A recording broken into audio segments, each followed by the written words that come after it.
Thank you, and thank you, Tony, and thank you, FRC. One of the boldest, most visionary, and most courageous things that Ronald Reagan did as president, a thing that caused much chagrin to the left, apoplexy in the national media, was to call the Soviet Union, with its oppressive and relentless demands, an evil empire. The president's declaration sent shockwaves around the world, shaking up the politically correct and changing the terms of the debate. The president's clear delineage of right and wrong, drawing a firm line, led to victory, the fall of the wall, and freedom for millions. And on another battlefront, our nation's 75th Attorney General, Edwin Meese III, as has been referenced, Ed Meese expressed an equally visionary and courageous view. He called on America's courts to quit making up law, to read the text of the Constitution, and to apply it, and to value originalism. He recognized that constitutional fidelity through originalism is critical to religious liberty and to all other American liberties.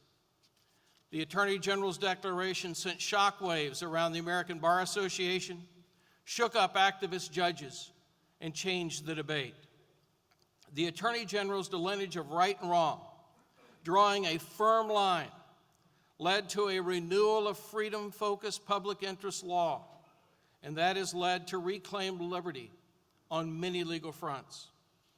Back in the 1980s, when I was one of those many young Reagan administration appointees, appointed to serve under the leadership of the man we're honoring tonight, Attorney General Ed Meese, and serving with Mark Levin and others, we saw this great man of courage, and we learned in many ways what a good man and an inspiring leader he was. We would all say amen to what Mark quoted Ronald Reagan said about what a good man he was. And as we watched the Attorney General from within the department walls, those of us privileged to serve drew from his courage, his wisdom, and insights. And we saw, as Brent referenced, no matter how vicious and personal attacks might be, he never responded in kind.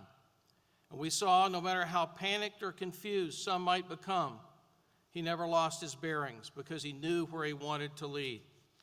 What impressed us then and what impresses us now is that for all of his legendary and deep loyalty to President Reagan and to the administration, his deepest devotion was to his God, to our nation, to our Constitution, to the truth, and to freedom and justice. You know, Ed heard the call to public service at a young age, and he's treated it with reverence. And as noted, at a time in life when most men of his stature and success retire, enjoy accolades, Ed ceaselessly, tirelessly continues to explore deeper ways to spread the Reagan Revolution. If you examine his nearly 60 years of service and achievement, you'll find his simple, enduring beliefs on our Constitution have prevailed in place and time again and again. One of the things that we've seen across the 5 decades, with the honor, the integrity, the courage, and persistence that Edwin Meese has served and defended the words and the intent of the Constitution and the freedom of his fellow Americans, the impact he's had on thousands upon thousands of young people. And it has been said, and I love this quote from Mark Twain, who was describing Joan d'Arc, a hero of another age, but I think it's absolutely apt for our honoree.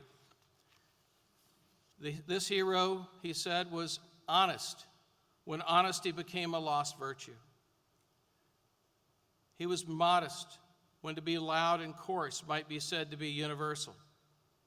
A rock of convictions in a time when men believe in nothing and scoff at all things. And honorable in an age that has forgotten what honor is. And for me, it's my honor and privilege to not only consider Ed, as Mark said, to be a valued mentor, but to be a trusted friend who's inspired and showed us how to lead. In the organization I lead, the Alliance Defense Fund, we use his book. Time and again, when I hire a new lawyer, I hand them the book that you have at the table tonight, and I say, read this book, and you'll learn something about cabinet style and other leadership. We've also learned how to persevere in adversity, how to stand with our friends, to not compromise on principle, how to pursue great dreams, and how to do it all with integrity. And to know how to do these things, you have to have somebody to lead, someone to follow. So Ed, from all of us in the movement, thank you for you. Thank you for you being a role model. Thank you for providing servant leadership. Thank you for your love for our country and your unwavering commitment to the ideals that made America, as the President liked to say, made our country the shining city on the hill.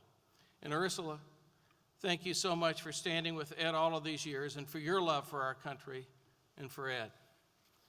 Ed, God bless you, dear friend, and congratulations on this well-deserved honor tonight.